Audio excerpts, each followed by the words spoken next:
할렐루야. 주의로 찬양이 배우신 성도님들 환영하고 축복합니다. 11월은 감사의 달입니다. 우리 하나님께서 우리에게 부어주신 은혜들 기억하는 마음으로 함께 감사하는 마음으로 찬양 올려드리겠습니다.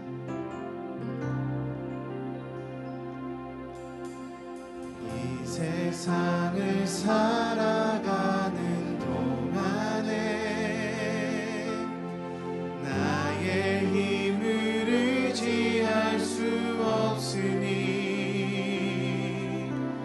기도하고 낙심하지 말 것은 주께서 참 소망이 되심이라. 한 번 더 이 세상을 살아가는 동안에 나의 힘을 의지할 수 없으니 기도하고 낙심하지 말 것은 주께서 참 소망이 되심이라. 하나님의 꿈이 나의 비전이 되고 예수님의 성품이 나의 인격이 되고 성령님의 권능이 나의 능력이 되길 원하고 바라고 기도합니다. 주의 길을 걸어가는 동안에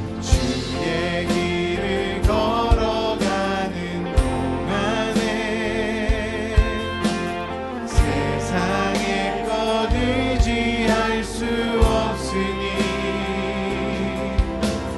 감사하고 낙심하지 말 것은 주께서 참 기쁨이 되심. 한 번 더 고백합시다. 주의 길을 걸어가는 동안에 주의 길을 걸어가는 동안에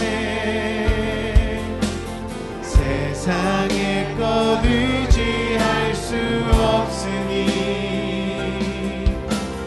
감사하고 낙심하지 말 것은 주께서 참 기쁨이 되심이.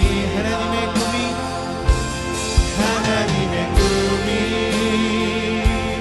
나의 비전이 되고 예수님의 성품이 나의 인격이 되고 성령님의 권능이 나의 능력이 되길 원하고 바라고 기도.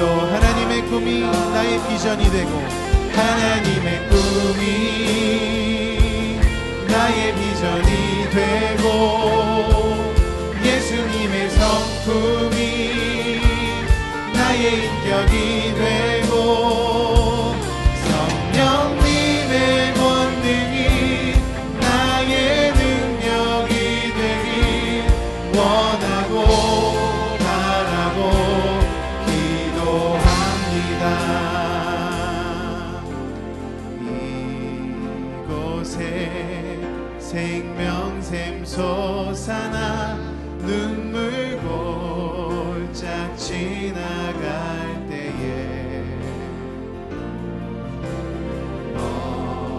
너잖아 열매 맺히고 웃음소리 넘쳐나리라. 한 번 더 이곳에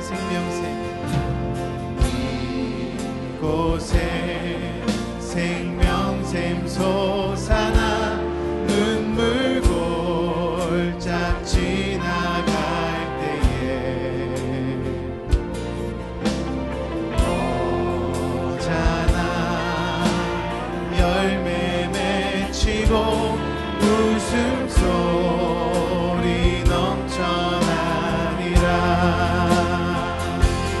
꽃들도 구름도 바람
찬양하라 예수님. 하늘을 울리며 노래해 나의 영혼아. 은혜의 주 은혜의 주 은혜의 꽃들도 구름도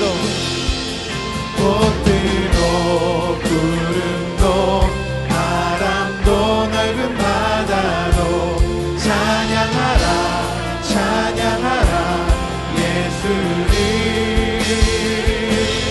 하늘을 울리며 노래해 나의 영혼아. 은혜의 주 은혜의 주 은혜의 주. 기도하시겠습니다. 천지 만물의 주관자가 되신 하나님, 주께서 우리의 아버지가 되어 주셨으니 감사를 드립니다. 우리의 삶에 감사할 제목들 하나하나 다 열거하여 주님께 아뢰을 수 없지만 우리의 인생 자체가 감사임을 고백드립니다. 이 시간 우리가 드리는 감사의 찬양 주님 받아주시고 우리에게 또 새로운 은혜, 한량없는 은혜 부어주시옵소서. 감사드리며 예수님의 이름으로 기도드립니다. 아멘. 우리 박수 치면서 찬양합시다. 주께서 주신 복을 기억하며 찬양합시다. 세상 모든 풍파너를 흔들어 약한 마음 낙심하게 될 때에 내려주신 주의 복을 세어라. 주의 크신 복을 내가 받은 복을 세어보아라. 크신 복을 내가 알리라. 받은 복을 세어보아라. 주의 크신 복. 1절 한 번 더 고백합시다. 세상 모든 풍파 너를 흔들어 약한 마음 낙심하게 될 때에 내려주신 주의 복을 세어라. 주의 크신 복을 내가 알리라. 받은 복을 세어보아라. 크신 복을 내가 알리라. 받은 복을 세어보아라. 주의 크신 복을 내가 알리라. 세상 근심 걱정 너를 두고 십자가를 등에 지고 나갈 때 주가 내게 주신 복을 세어라. 두려움 없이 항상 찬송하리라. 받은 복을 세어보아라. 크신 복을 내가 알리라. 받은 복을 세어보아라. 주의 크신 복을 내가 알리라. 세상 권세 너의 앞길 막을 때 주만 믿고 낙심하지 말아라. 천사들이 너를 보호하리니 염려 없이 앞만 보고 나가라. 받은 복을 세어보아라. 크신 복을 내가 알리라. 받은 복을 세어보아라. 주의 후렴 한 번 더 고백합시다. 받은 복을 세어보아라. 크신 복을 내가 알리라. 받은 복을 세어보아라. 주의 크신 복을 내가 알리라. 사함으로 그물에 들어가며 그의 궁정에 들어가 주께 감사드리며 그 이름을 송축할지. 주님의 기쁨 내게 임하네. 주님의 기쁨 내게 임하네. 나 항상 기쁨 안에서 주 찬양. 주님의 기쁨 내게 임하네. 나 기쁨 찬송. 우리 목소리 높여서 감사함으로 그 문에 들어가며 그의 궁정에 들어가 주께 감사드리며 그 이름을 송축하. 한 번 더 감사함으로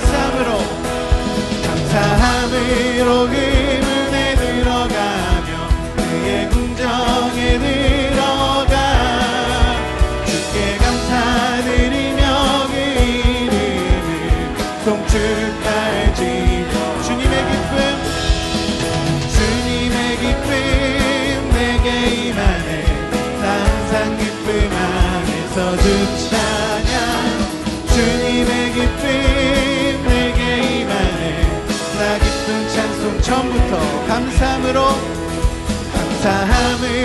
그분에 들어가며 그의 궁정에 들어가 주께 감사드리며 그 이름을 송축할지어다. 주님의 기쁨 내게 임하네. 나 항상 기쁨 안에서 주 찬양. 주님의 기쁨 내게 임하네. 나 기쁜 찬송 한 번 더. 주님의 기쁨, 주님의 기쁨 내게 임하네. 나 항상 기쁨 안에서 주 찬양. 주님의 기쁨 내게 임하네. 나 기쁜 찬송 주께 감사함으로 주를 높이며 그분에 들어가서 찬송함으로 그 이름을 송축할지. 감사함으로 주를 높이며 그분에 들어가서 찬송함으로 그 이름을 송축할지어. 여호와를 즐거이 불러. 여호와를 즐거이 불러 기쁨으로 주께 나가리. 여호와 하나님 주의 백성 기르시는 양이라. 여호와를 즐거이 불러 기쁨으로 주께 나가리. 여호와 하나님 주의 백성 기르시는 양이. 감사함으로 주를 높이며 그분에 들어가서 찬송함으로 그 이름을 송축할지어다.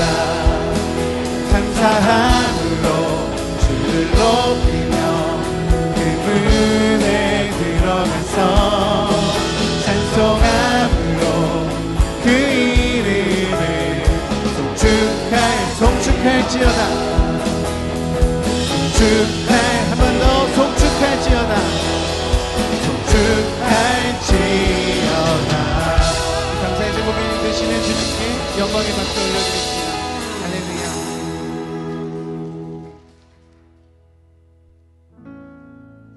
하나님께서 우리에게 베푸신 은혜가 얼마나 감사한지 우리 삶을 돌이킬 때마다, 돌아볼 때마다 하나님께서 베푸신 은혜가 아닌 것이 없음을 우리가 고백하게 되는 줄 믿습니다. 시간 날 구원하신 그 은혜 기억하면서 하나님 감사합니다. 이런 마음 담아 함께 찬양하겠습니다. 날 구원하신 주 감사, 모든 것 주심 감사, 지난 추억이 내 감사, 주 내 곁에 계시네.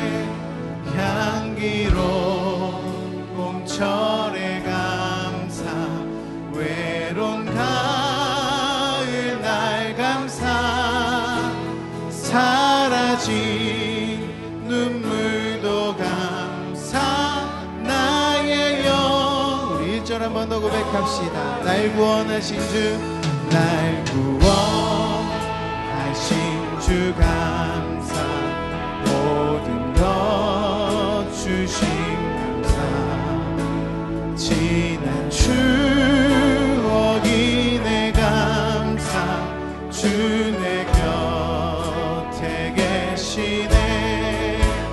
향기로운 봄철의 감사, 외로운 가을 날 감사, 사라진 눈물도 감사, 나의 영혼 평안에 응답하신 비도 감사, 거절하신 것 감사, 헤쳐나온 풍랑 감사, 채우시네. 아픔과 기쁨도 감사, 절망 중 위로 감사, 증량 못 다른 애 감사, 그 신사. 2절 한 번 더 고백합시다. 응답하신 일도 감사, 거절하신 것 감사, 헤쳐나온 풍랑 감사, 모든 것 채우시네.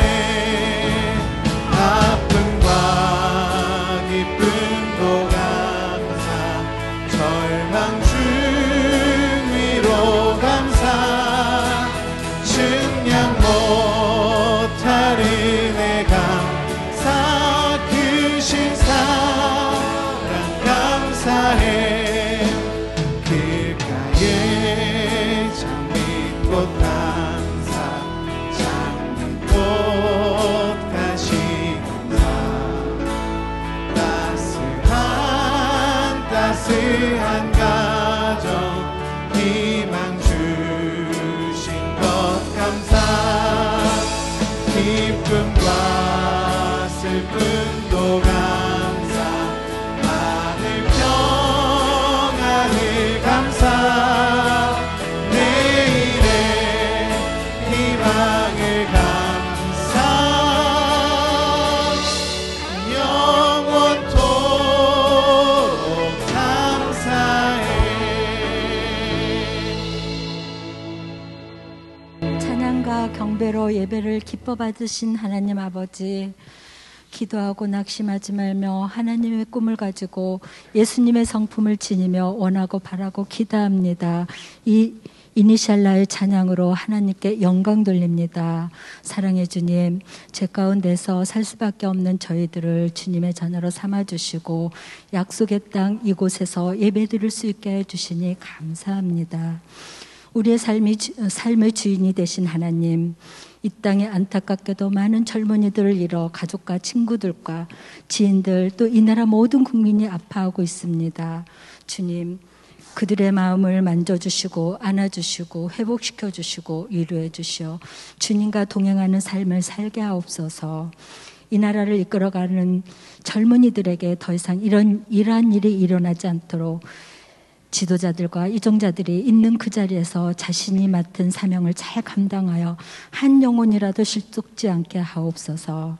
또한 이제 수능을 보는 젊은 학생들이 이제 이 수능을 보면서 또 이 아이들 또한 이 나라를 짊어갈 아이들이옵니다. 주님, 힘들어하지 아니하고 항상 맡은 그 사명 잘 감당하며 수능을 잘 치룰 수 있게 평안과 안정이 있게 하여 주시옵소서. 또 기쁨으로 우리와 함께 하시는 주님, 우리 교회와 가정이 하나님의 명령하신 말씀에 기쁨으로 순종하고 하나님의 나라를 전파하며 주 예수 그리스도에 관한 모든 것을 담대하게 거침없이 가르치는 모든 성도들 되게 하옵소서. 또 이 땅에 평화가 있게 하옵소서. 저 북녘 땅에도 복음이 전파되어 복음 통일이 되어 하루빨리 함께 예배드리고 함께 나눌 수 있는 그런 우리나라가 되게 하여 주시옵소서. 또 우리 교회가 좋은 교회, 좋은 사람으로 가득하여 주시니 감사합니다. 또한 담임 목사님, 부목사님, 전도사님 모두가 영육간에 강건하게 하여 주시옵시고 우리에게 주신 사명과 내게 주신 것으로 하나님과 이웃을 섬기는 교회 되게 하여 주시옵소서. 주님, 마리아 찬양대의 찬양이 우리의 마음을 기쁨의 영광을 주님께 올려드립니다.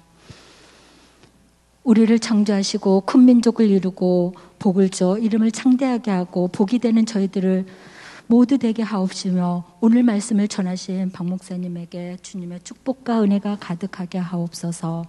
세상 속에서 빛과 소금이 될 수 있도록 건강한 복과 일용한 양식을 채워주시옵시고 우리의 기쁨이 되시는 예수 이름으로 기도합니다. 아멘.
마리아 찬양대의 고백처럼 우리 하나님께서 늘 지켜주심으로 우리의 삶이 또 영원히 평안한 줄 믿으시기 바랍니다.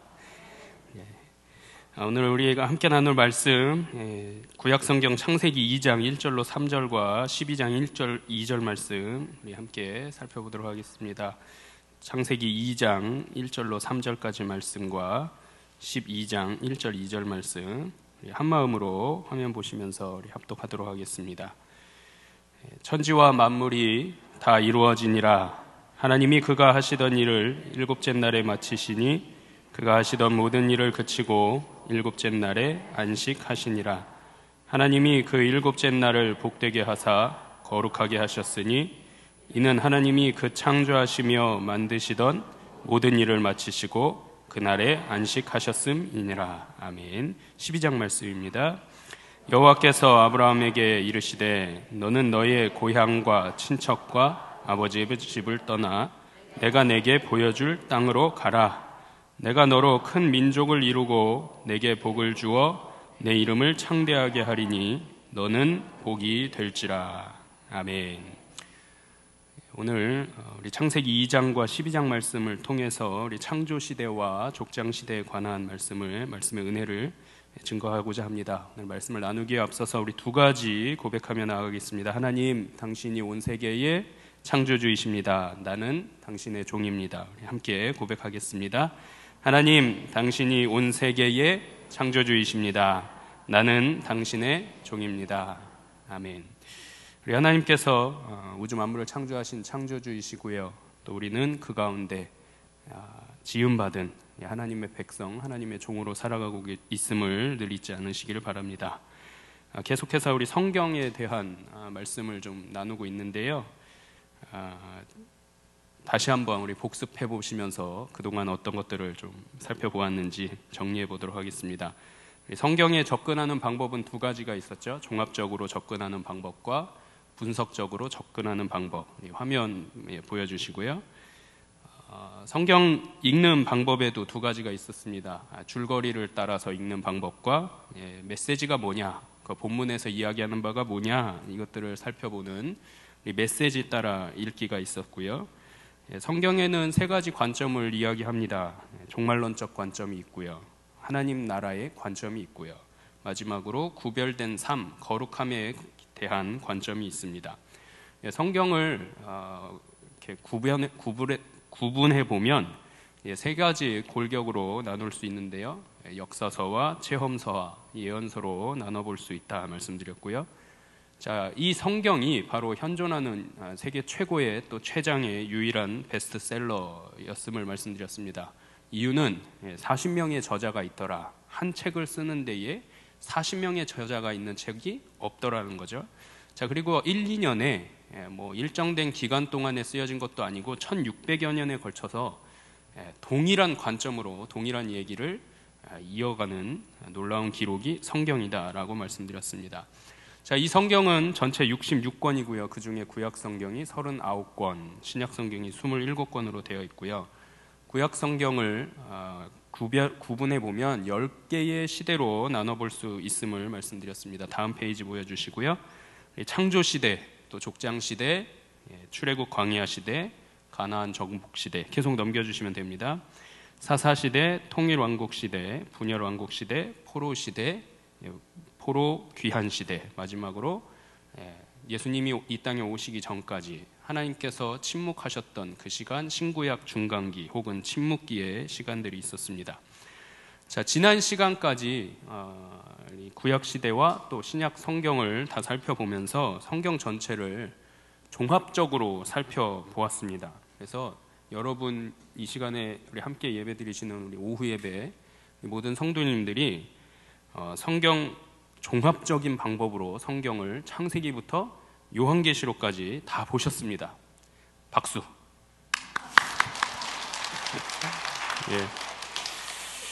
이미 한번 일독하신 거예요. 굉장하신 분들입니다. 창세기부터 요한계시록까지 종합적으로 보시면 이렇게 정리해 보실 수 있고요. 오늘부터는 분석적인 방법, 두 가지 방법이 있다고 그랬죠. 분석적인 방법으로 접근해서 하나하나 좀 살펴보고자 합니다.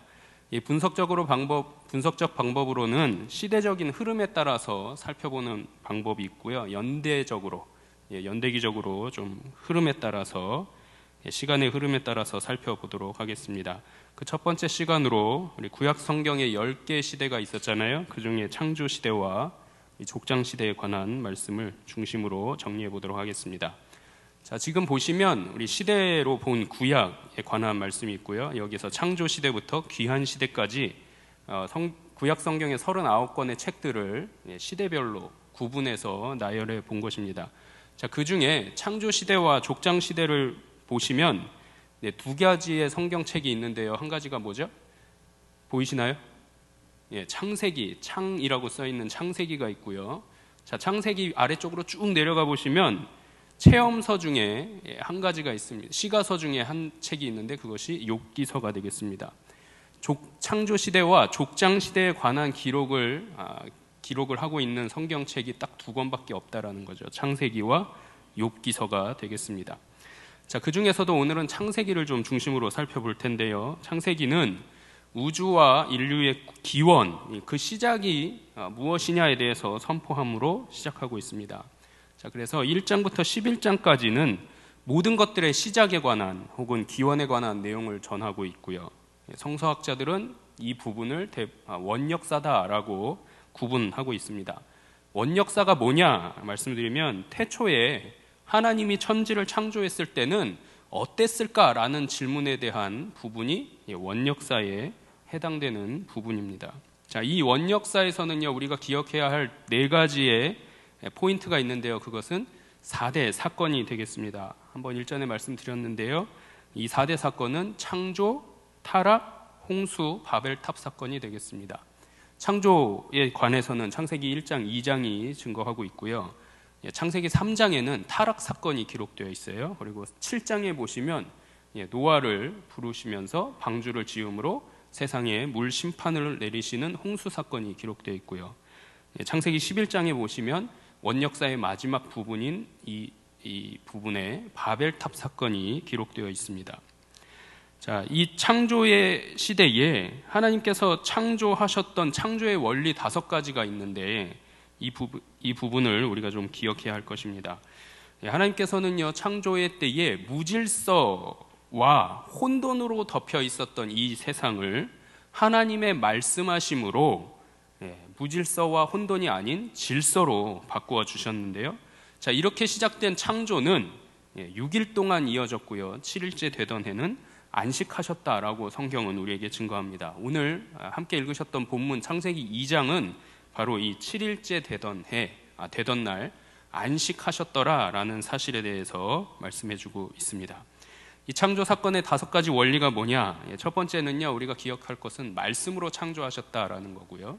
두 번째는 그냥 계획이 없이 즉흥적으로 한 것이 아니라 계획 가운데 하나님은 계획을 가지시고 창조하셨더라라는 사실입니다.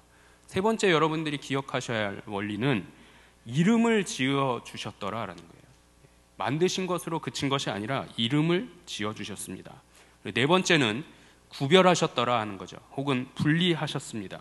땅과 하늘을 나누셨고 궁창 위의 물과 궁창 아래의 물, 그리고 어둠과 빛, 이렇게 나누어 보시고 구별하셨더라 하는 거죠. 마지막으로 축복하셨습니다. 매일매일 창조하신 후에 마지막 하신 말씀은 보시기에 좋았더라 라고 하셨죠. 자, 그렇게 첫째 날 빛과 어둠을, 둘째 날에는 궁창과 바다 육지를, 셋째 날에는 육지에 살아갈 생물들을, 그리고 넷째 날에는요, 그 궁창에 해와 달과 별들을, 다섯째 날에는 바다와 육지에 살 공중의 생물들까지 만드셨습니다. 마지막으로 여섯째 날에는 들짐승과 사람을 만드시고 마지막 7째 날에 안식하셨다라고 창조의 사건에는 기록하고 있습니다. 자, 이 창조의 때가 지나서 시간이 얼마 지난 후에 타락 사건이 발생하게 되는데요. 창세기 3장에는 아담의 돕는 배필이었던 하와가 뱀의 거짓 속삭임에 넘어가서, 화면은 빼주셔도 될 것 같고요. 속삭임에 넘어가서 하나님께서 먹지 말라 하셨던 그 동산 중앙에 있는 나무 열매, 이것은 먹지 말아라 금하셨는데 그것을 먹음으로 타락하게 되었죠. 자, 이 열매를 먹었더니 눈이 밝아졌고요. 자신들의 모습이 벗고 있다라는 사실을 그제서야 알게 됩니다.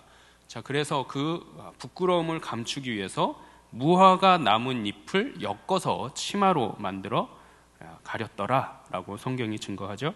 하나님께서 벌하실 것을 직감하게 됩니다. 그래서 하나님의 낯을 피해서 동산 나무에 숨은 아담과 하와에게 하나님께서 어떤 일들을 행하시냐면 가죽옷을 지어 입히셨다라고 창세기 3장에 보시면 기록하고 있습니다. 자, 짐승을 죽여서 가죽옷을 지어주셨다라는 것이 중요한 사실입니다. 피 흘림이 있는 희생 제물을 바치는 구약시대의 제사의 시작, 그 근원, 원천이 뭐냐라고 하면 바로 이 장면이 되겠습니다. 가죽옷을 하나님께서 지어서, 지금 무슨 옷을 입고 있죠? 나뭇잎으로 엮어서 만든 옷들을 바꿔 입히셨더라. 무엇으로요? 가죽옷으로 바꿔 입히셨다라는 거죠. 자, 하나님께서 아담과 하와에게 무화과 나뭇잎 옷이 아닌 가죽옷을 지어 입히셨다는 것은 하나님의 계획이, 하나님의 구속사적인 의미가 있다라는 것을 이야기하는 겁니다. 하나님께서 짐승의 피 흘림으로 아담과 하와의 죄를, 무슨 죄예요? 단 한 가지, 이것만 지켜줘라 했던 그 한 가지를 범한, 100가지를 다 허용하고 한 가지만 제발 좀 참아달라 했는데 그 한 가지를 못 참아서 죄를 범했죠. 그럼에도 불구하고 하나님은 아담과 하와를 짐승의 피를 대신해서 흘려주심으로 죄를 사해 주셨다라는 뜻이 가죽옷을 지어 입히신 것에 담겨 있습니다. 하나님의 용서의 방법이었다라는 거죠. 자, 여기서 중요한 것은 철저하게 용서받는 방법에도 하나님의 방법으로 하신다라는 것을 우리는 깨달을 수 있어야 할 것입니다. 하나님께서 가죽옷을 지어 입히심으로 범죄한 타락에 대해서는 용서해 주시기는 하지만 결국엔 아담과 하와는 어떻게 되죠? 완전한 하나님의 나라 에덴 동산에서 쫓겨나게 됩니다. 추방당하게 되죠. 자, 그 추방 사건이 있은 이후에 홍수 사건이 있습니다. 아담과 하와가 쫓겨난 이후 창세기 6장 5절 말씀 보시면 사람의 생각이 항상 악할 뿐임을 보셨다라고 이야기합니다. 함께 읽어볼까요?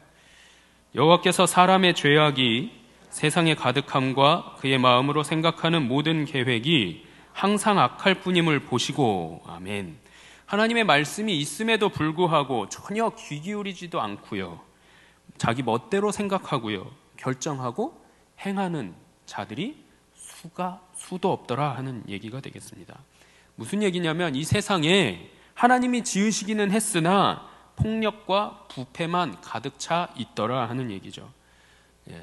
나아가서는 하나님께서 내가 이들을 지으셨다라는 것을 한탄하실 정도였습니다. 그것이 6절, 7절 말씀 계속해서 이야기하고 계십니다. 하나님의 인내가 이제는 한계에 다다랐습니다. 하나님께서 당대의 의인이고 완전한 자라 불리우는 노아를 부르십니다. 노아를 부르셔서요, 방주를 지으라고 명하셨습니다. 그 이유는 모든 혈육 있는 자를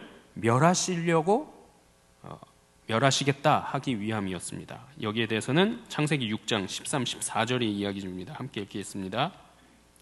하나님이 노아에게 이르시되 모든 혈육 있는 자의 포악함이 내가 그들을 땅과 함께 멸하리라. 너는 고페르 나무로 너를 위하여 방주를 만들되 그 안에 칸대를 막고 역청을 그 안팎에 칠하라. 아멘. 노아를 부르셨고요, 혈육 있는 자의 포악함이 땅에 가득했으니까 이제 그 끝날이 내 앞에 왔으니까 내가 그들을 땅과 함께 멸하겠다, 징벌하겠다라는 거죠. 심판하시겠다 하십니다. 자, 그래서 노아에게 방주를 만들어라 했는데 이 방주의 크기가 얼마나냐면요, 길이 133m, 높이가 22m. 제가 2m 조금 안 됩니다. 22m면 제 위로 11명의 사람이 더 있는 거죠. 폭이 13m가 되겠습니다. 자, 축구 경기장의 4배 정도 되는 크기가 바로 이 방주의 크기입니다. 이 방주가 완성된 후에 노아의 가족 8식구 그리고 정결한 짐승은 암수 7씩, 부정한 것은 암수 2씩, 공중의 새는 정한 것 부정한 것 가리지 않고 암수 7씩 데려와서 방주에 태우게 하십니다. 그 방주에 탄 이후에, 모두가 다 탄 이후에 7일 후에 비가 올 것이다 노아에게 말씀하셨고요. 7일 후부터 비가 내리는데 그 비는 40일 밤낮을 내릴 거다라고 말씀하셨습니다. 그 40일 동안 비가 내림으로 인해서 내가 지었던 모든 생물을 지면에서 쓸어버리리라 말씀하십니다. 그렇게 홍수 심판을 예고하셨죠. 자, 그런데 마지막 주어진 이 일주일의 회개의 시간 동안에도 하나님께서는 기회를 주셨지만 회개하고 돌아오는 이는 하나 없었다라는 사실이 너무나도 안타깝습니다. 창세기 7장 4절 말씀 읽어보겠습니다. 지금부터 7일이면 내가 40주야를 땅에 비를 내려 내가 지은 모든 생물을 지면에서 쓸어버리리라. 아멘. 자, 이렇게 홍수 심판이 시작되었고요. 정말로 40일 동안 지면에 비가 내려서 홍수가 났습니다. 이 비는 150일 동안 땅에 넘쳐 흘렀고요. 그 후에 150일 동안 물이 줄어들게 됩니다. 방주에 들어간 지 약 1년이 조금 넘어서 겨우 땅이 말라서 방주에서 나오게 됩니다. 하나님께서 노아의 가족과 방주에 탔던 생물들에게 땅에서 생육하고 땅에서 번성하라 축복하십니다. 그 말씀은 창세기 8장 16, 17절 말씀해 보겠습니다. 너는 내 아내와 내 아들들과 내 며느리들과 함께 방주에서 나오고 너와 함께한 모든 혈육 있는 생물 곧 새와 가축과 땅에 기는 모든 것을 다 이끌어내라. 이것들이 땅에서 생육하고 땅에서 번성하리라 하시매. 아멘. 자, 이 홍수 심판이 있었다라는 사실은 그저 그렇게 뭔가 소설처럼 쓰여진 얘기가 아니고요. 화면 한번 보여주시면 인디언 석판에 새겨진 노아의 홍수 이야기가 사진으로 남겨져 있습니다. 자, 여기 보시면 이게 다 홍수에 관한 이야기입니다. 저 위에 보시면 방주가 없었는데 두 번째 칸에 보시면 물에 빠져서 허우적대고 있는 사람들이 보이시죠? 자, 그리고 방주가 물 위에 떠 있습니다. 자, 이러한 홍수에 관한 기록들이 인디언들의 석판에 기록되어 있더라 하는 사실이죠. 자, 이후로 노아의 후손은요, 하나님의 명령대로 온 지면에 땅에서 번성하고 땅에서 생육하라 하신 이 말씀대로 온 지면에 흩어져 살아가게 됩니다. 자, 이들이 바로 오늘날의 이스라엘, 아프리카, 유럽 대륙의 민족의 기원이 되는 것이죠. 자, 이 내용들은, 여기에 관한 내용들은 나중에 좀 더 자세하게 성경 공부하실 기회가 있을 때 살펴보도록 하겠습니다. 자, 그렇게 홍수 심판이 있었고요. 네 번째 사건, 바벨탑 사건이 있습니다. 홍수 심판이 있었음에도 불구하고 시간이 흐른 뒤에 여전히 죄악들이 판을 치게 되더라 하는 얘기죠.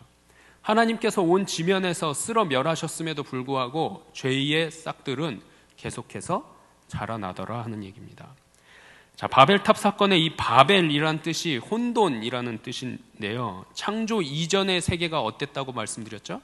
혼돈과 무질서의 세계였다라고 말씀드렸습니다. 그 혼돈, 그 무질서의 세계가 다시 있었다라는 얘기죠. 다시 있게 되었다. 그 혼돈이 다시 있게 되었습니다. 인간의 교만으로 인해서 생겨났고요. 이로 인해 하나님께서는 징계를 내리시기를 결정합니다.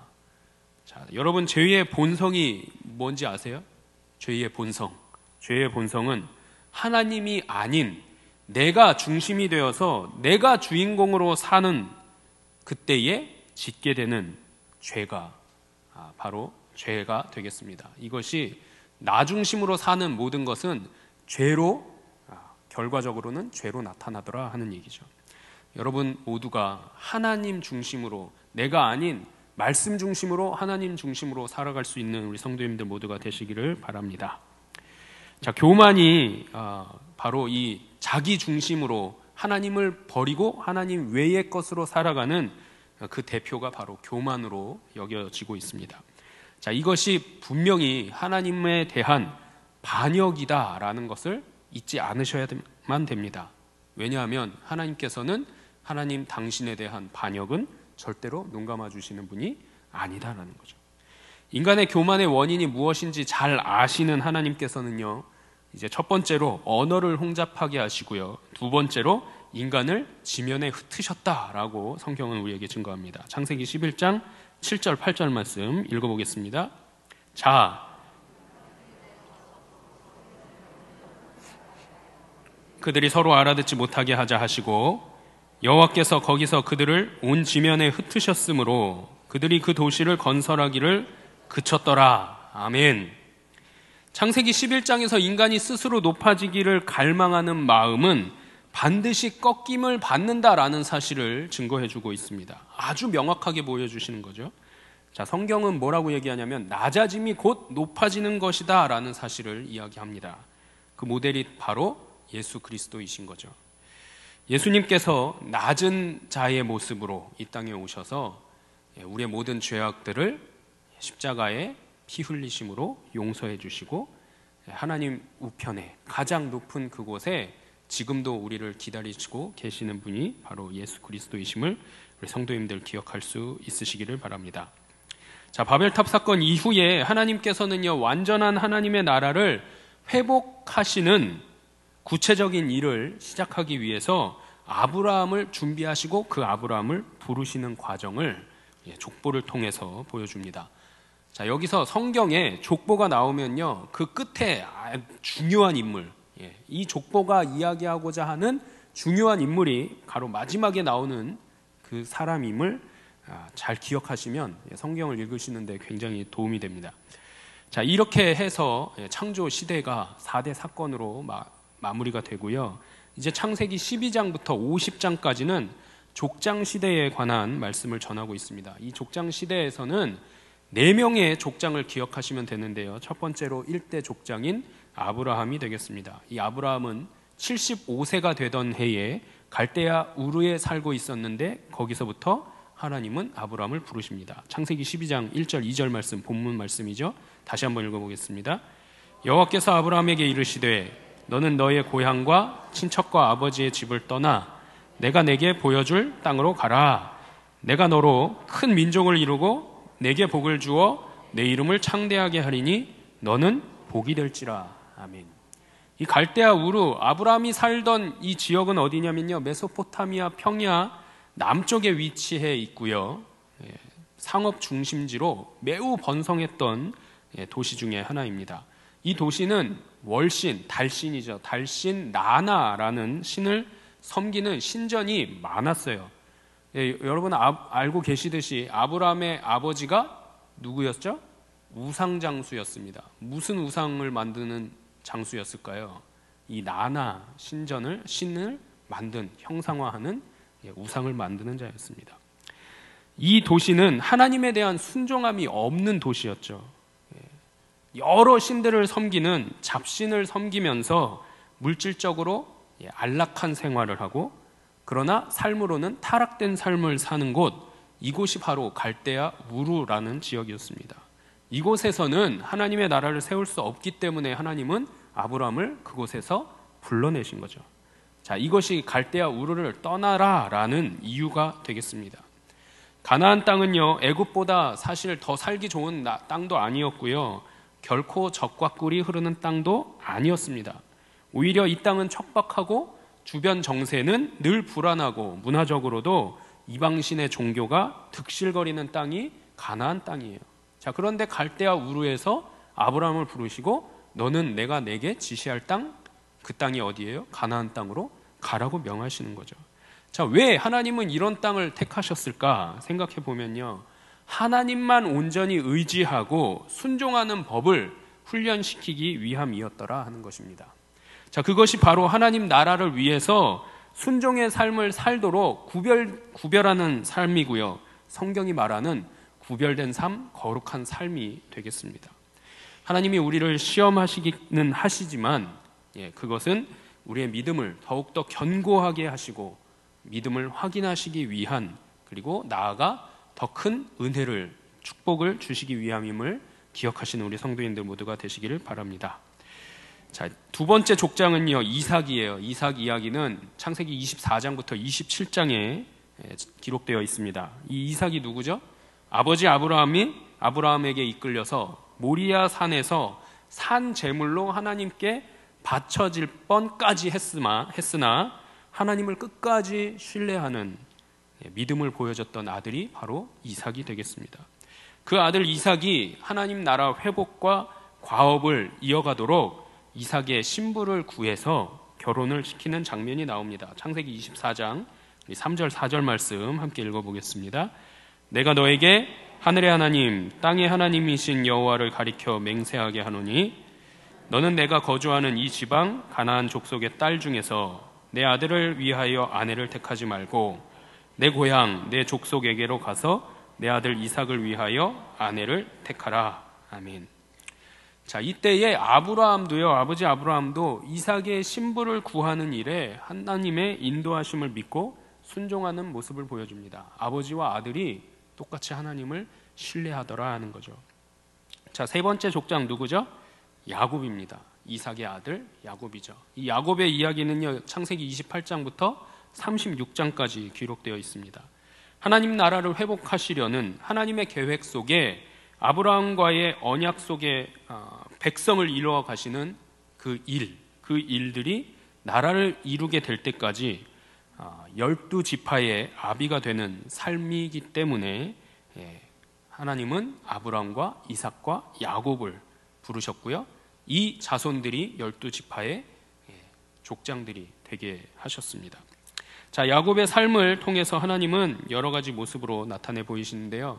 첫 번째로 자기 중심적이고 이기적이고 흥정을 잘하는 이 야곱을 하나님께서는 도망자의 삶을 갖게 하시면서 그를 연단시키십니다. 하나님은 야곱에게 연단시키는 하나님으로 나타내 보이셨고요. 또 이 야곱이 잔꾀를 부리면서 하나님과 흥정하는 모습이 이후에 없어지게 됩니다. 자, 그리고 나서 하나님 앞에 진지하게 정말 진솔하고 솔직하게 축복을 요구하면서 그 축복을 받는 모습이 창세기 말씀에 기록되어 있죠. 하나님께서는 야곱에게 축복하시는 하나님으로 나타나셨습니다. 자, 그리고 이후에는요, 야곱의 딸 디나가 강간당하는 사건을 통해서 가정의 비극을 겪은 그 이후에 하나님께서 베델로 돌아가라라는 하시는 음성을 야곱이 듣게 됩니다. 자, 무슨 얘기냐면 하나님이 야곱이 도망 다닐 때 베델에서 서원했던 것을 다시금 기억하게 하시고자 하신 것입니다. 하나님께서 주셨던 그 약속, 축복을 상기시키는 하나님으로 야곱에게 나타내 보이십니다. 마지막으로 야곱이 베델의 하나님께로 돌아가는 그 모습과 장면을 성경이 증거하고 있는데요. 하나님만 신뢰하는 믿음으로 돌아가게 하시는 하나님이심을 야곱의 삶을 통해서 우리에게 깨닫게 하시고자 함입니다. 이것들을 우리 성도님들 모두가 잘 기억하실 수 있기를 소망합니다.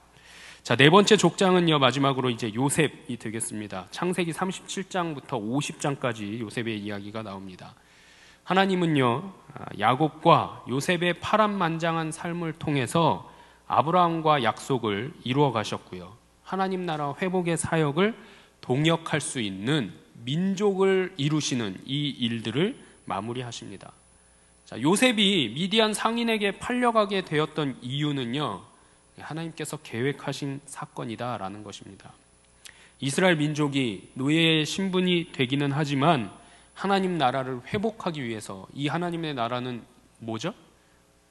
추방된 에덴 동산이죠. 다시는 갈 수 없는, 화영검으로 둘러싸여서 절대로 들어갈 수 없는 그 에덴 동산, 쫓겨난 에덴 동산, 완전한 하나님의 나라, 다시금 회복하고자 하는 그 하나님의 나라가 에덴 동산이 되겠습니다. 자, 이 나라를 회복하기 위한 동역자로서 400년에 걸쳐서 민족을 이루는 민족 형성기로 요셉을 통해서 이루어가게 되더라 하는 거죠. 자, 이것이 바로 4대 족장이었던 요셉의 때에 일어났던 일들입니다. 말씀을 정리하겠습니다. 창조의 때에 하나님이 인간을 당신의 형상으로 지으셨는데 그 이유는요, 바로 인간과 사랑의 관계를 맺으시고 또 하나님 나라를 대리하여서 다스리게 하시기 위함이고 하나님과 함께 왕노릇하게 하시기 위함이었습니다. 이것이 바로 하나님이 천지를 창조하실 때에 인간을 당신의 형상으로 만드신 이유였습니다. 그 하나님의 형상을 닮은 우리에게는요, 내 삶의 주인이 하나님이시고 나는 하나님의 설계와 목적에 의해서 지금도 이 세상에 존재해 있다라는 믿음으로 연결하는 하나님의 나라를 순종하는 그 고백이 있어야 할 줄로 믿습니다. 또 족장들의 삶을 살펴보면서 이 족장들의 삶이 바로 하나님의 나라를 회복하시기 위한 하나님의 섭리를 이루는 삶이었음을 보았고요. 하나님은 지금도 우리의 삶과 여러분 각자의 삶을 통해 뜻이 하늘에서 이룬 것 같이 땅에서도 이루시려는 그 하나님의 섭리를 이루어 가신다는 사실을 깨닫기를 원하십니다. 우리의 삶을 이제 그 하나님께 내어 드릴 수 있는 우리 하나님의 거룩한 백성이요 자녀들이 다 되실 수 있기를 소망합니다. 자, 그래야 하나님께서 당신의 나라를, 완전한 나라, 회복된 에덴을 다시금 이 땅 가운데 이루실 수 있기 때문입니다. 그 하나님의 계획은요, 출애굽기에서 더욱더 구체적으로 나타납니다. 창조의 시대와 족장의 시대를 보면서 처음부터 지금까지 여전히 나를 사랑하시고 함께 하시고자 하는 그 하나님의 무한하신 사랑과 도우심이 있음을 우리 각자의 마음에 새기시고요, 하나님께만 집중하고 또 신실하게 살아가는 신앙인으로, 하나님의 거룩한 백성으로 바로 서가는 우리 강석교회의 모든 성도님들 다 되시기를 주님의 이름으로 축원합니다. 기도하겠습니다.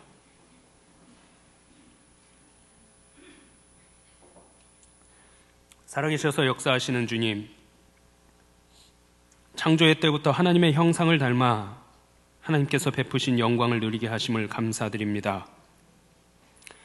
지금 비록 완전한 하나님의 나라 에덴에 거하지는 못하나 하나님께서 회복해 하시는 완전한 하나님의 나라를 갈망하는 삶을 살게 하여 주시옵소서.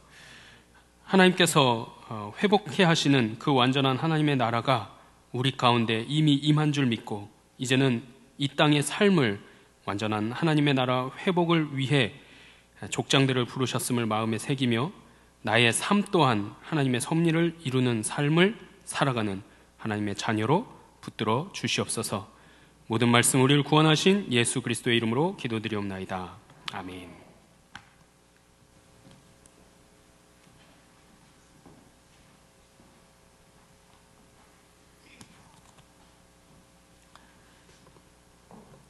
우리 옆에 계신 분들과 이렇게 인사하겠습니다. 하나님 중심으로 순종하며 살아갑시다. 반대분에게는 담대하게 거침없이 복음을 전합시다.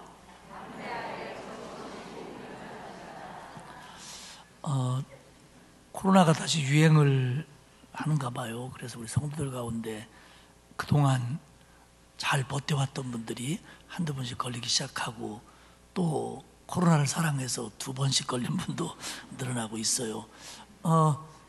지금 우리 김상민 목사님이 코로나하고 지금 가깝게 지내고 있어요. 그래서 오늘 교회 못 왔고, 그러다 보니까 우리 박수범 목사님이 이번 주간에 좀 바빠가지고 설교하면서 티내느라고 물도 많이 마시고 그랬어요. 좀 아마 피곤했는가 봐요. 다음 주일은 오후 예배가 우리 지방의 성결인 전도대회입니다. 그래서 신길교회 이기용 목사님이 강사로 오고요. 2시에 이제 지방의 목사님들, 장로님들, 교회들 이렇게 원칙적으로는 다 모이는 걸로 돼 있는데 다야 못 모이겠죠. 그런데 어쨌든 그러다 보니까 주차장에 좀 빚어볼 것 같아요. 그래서 여러분들 다시 말씀드리지만 웬만하면 가까운 분들은 조금 일찍 나오셔서 걸어오시고 또 대중교통이 가능하신 분들은 다음 주만큼은 차를 놓고 올 수 있으면 참 좋겠습니다. 아이 그러니 뭐 집에서 예배드리지 이럴 분들은 차 갖고 와요. 괜찮아요. 예. 안 드리는 것보다는 가지고 그래서 제가 지금 무슨 얘기를 하고 있는지 저도 모르겠습니다. 예배 마치고 교육위원회 모이고요. 토요일에는 교사 기도회가 있습니다. 수능일이 11월 17일입니다. 우리 시험 보는 아이들을 위해서 기도해 주시기 바라고, 또 이제 새해에 뭐 찬양대라든지 교사라든지 위원회 새롭게 이렇게 헌신하고 싶은 분들은 좀 이렇게 신청서를 내주시면 저희들이 참고해서 임명하도록 하겠습니다. 기도하겠습니다. 하나님 고맙습니다. 죄 가운데 살다가 영원히 죽을 수밖에 없는 저희들을 구원하셔서 하나님의 자녀 삼아 주신 거 감사합니다. 하나님, 우리 마음속에 끊임없이 일어나고 있는 유혹과 교만, 죄성들을 하나님의 말씀으로 이겨내게 하시고, 내 생각 중심이 아니라 하나님이 온전히 나의 주인 되셔서 나를 다스려 가시고 나는 그 하나님을 순종하며 신뢰하며 따라가게 만들어 주옵소서. 오늘도 복된 주일을 허락하셔서 하나님의 집에 나와 예배하고 헌신하고 봉사하고 교제하게 하시니 고맙습니다. 오늘 주신 은혜들, 또 내 마음속에 주신 생각과 감동들을 새기게 하시고 그 말씀 붙들고 한 주간을 승리하게 하시옵소서.